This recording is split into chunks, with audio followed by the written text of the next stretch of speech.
Chers frères et sœurs, je vous le dis, marchez sous la conduite de l'Esprit Saint. Comme on n'a peut-être pas entendu, saint Paul répète encore un peu plus loin, « Si vous vous laissez conduire par l'Esprit, vous n'êtes pas soumis à la loi. » Et encore une troisième fois, « Puisque l'Esprit nous fait vivre, marchons sous la conduite de l'Esprit. » Alors avec vous, ce matin, je voulais méditer comment se laisser conduire par l'Esprit Saint. J'aimerais partir d'une image savoureuse de Pierre Goursat, le fondateur de la communauté de l'Emmanuel.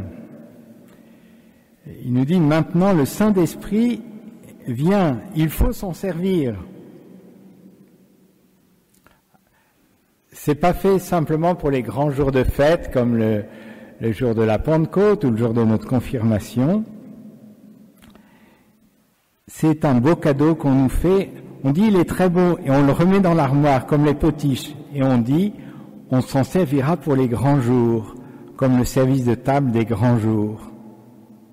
On dit si on s'en sert tout le temps on va le casser. Mais non, le Saint-Esprit il faut s'en servir tout le temps. Voilà. Alors il faut s'en servir ou se laisser conduire par le Saint-Esprit tout le temps. Mais comment faire ? Alors j'ai pensé à trois éléments qui peuvent nous aider. Le premier élément, c'est, on pourrait dire, un choix assez fondamental à faire pour notre vie. Vous vous souvenez peut-être du discours de Saint Pierre le jour de la Pentecôte. Donc Saint Pierre fait tout son discours et à la fin, les gens lui disent « Mais que devons-nous faire ?» Et Saint Pierre leur répondit « Repentez-vous et que chacun de vous se fasse baptiser au nom de Jésus-Christ pour la rémission de ses péchés, et vous recevrez alors le don du Saint-Esprit. » Autrement dit, pour recevoir le don du Saint-Esprit, il faut choisir Jésus de manière décisive. Saint Paul l'exprime bien dans la lettre aux Romains, c'est aucun d'entre nous ne vit pour soi-même, aucun ne meurt pour soi-même. Si nous vivons pour le Seigneur. Si nous mourrons pour le Seigneur. Ainsi, dans notre vie comme dans notre mort, nous appartenons au Seigneur. Et il me semble que c'est la première chose, si nous voulons nous laisser conduire par le Saint-Esprit, c'est de choisir le Seigneur de manière décisive. Vous vous rappelez peut-être de cet épisode du prophète Élie dans le premier livre des rois. Il y a les prophètes de Baal, etc. Et Élie leur dit, mais il faut choisir, vous ne pouvez pas rester assis entre deux chaises. Alors son expression, c'est plutôt... Combien de temps hésiterez-vous entre les deux côtés ? Si l'Éternel est Dieu, suivez-le. Si c'est Baal, suivez-le. Mais ne clochez pas des deux pieds. Et il me semble que c'est peut-être la première chose. Si nous voulons nous laisser conduire par le Saint-Esprit, il y a un choix vraiment de Dieu à faire dans notre vie.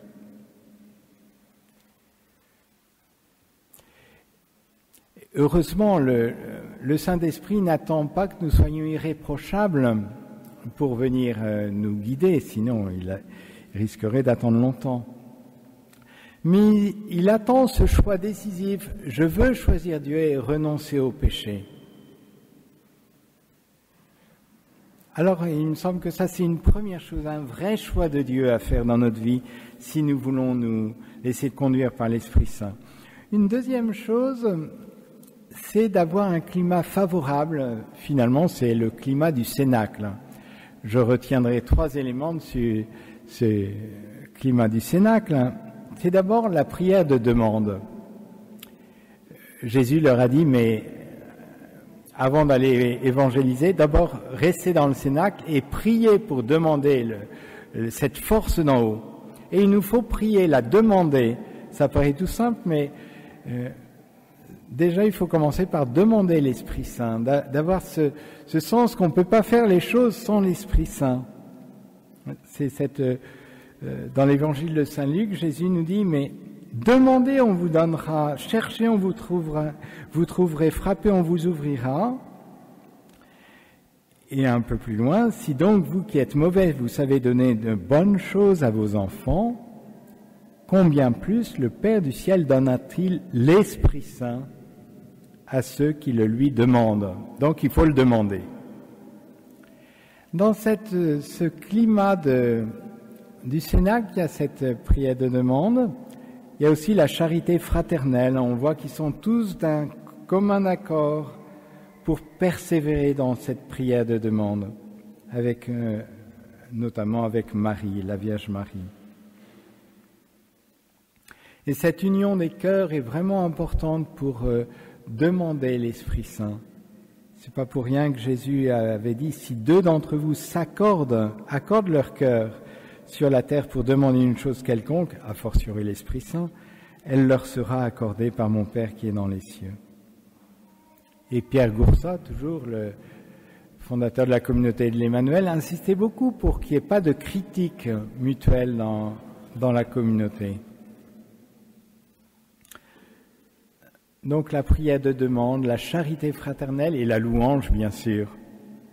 Ça, c'est vraiment une caractéristique de la Pentecôte. Les gens disent, mais tous nous les entendons parler dans nos langues des merveilles de Dieu.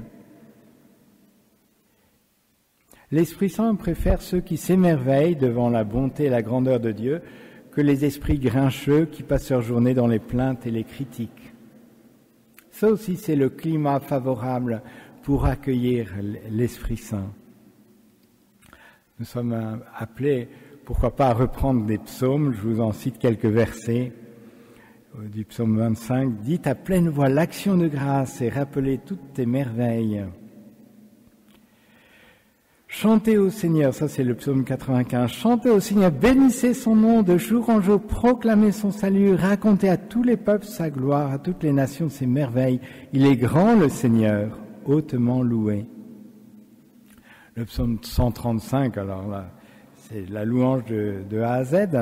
Rendez grâce au Seigneur, il est bon, éternel et son amour. Rendez grâce au Dieu des dieux, éternel et son amour. Rendez grâce au Seigneur des seigneurs, éternel et son amour. Lui seul a fait de grandes merveilles, éternelles et son amour. La louange, c'est ce qui appelle la grâce du Seigneur. C'est un peu cette spirale dont Jésus parle dans l'Évangile. À celui qui a, on donnera encore, il sera dans l'abondance. Mais celui qui n'a rien, ou qui ne reconnaît pas ce qu'il a déjà, se verra enlever même ce qu'il a. Et la louange, c'est ça, c'est déjà de s'émerveiller devant ce que le bon Dieu nous a déjà donné, ce qu'il a déjà fait, ce qu'il est.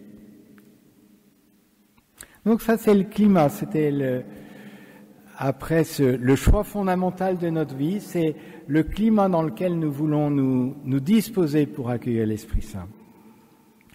Et la troisième chose, donc, c'est comment se laisser conduire par l'Esprit Saint, c'est accueillir ce qu'on appelle l'émotion de l'Esprit Saint. Alors ça suppose une écoute. Beaucoup disent que l'Esprit chuchote.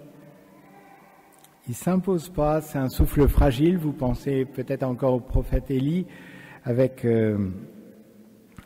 la brise légère. Alors, c'est pas dans les effets spéciaux que se trouve le Saint-Esprit, alors quand il y a le tonnerre, le tremblement de terre, le feu, etc. C'est le bruissement d'un souffle ténu. Et c'est là que sont données ces motions de l'Esprit Saint. Le mot peut-être est un peu compliqué, mais je ne sais pas si vous êtes familiarisé avec ce mot, mais dans l'Évangile, on dit que l'Esprit Saint poussa Jésus au désert. Alors c'est pas une main qui le pousse dans le dos. C'est simplement que Jésus n'a pas forcément à ce moment-là entendu une voix particulière. Il s'est senti poussé d'aller au désert. Et c'est ça une motion de l'Esprit Saint, se sentir poussé à faire quelque chose. D'avoir comme une impulsion qui nous est donnée par le Seigneur. Donc, mais ça suppose une écoute, une attention, ça suppose aussi d'avoir un cœur libre, un cœur dégagé.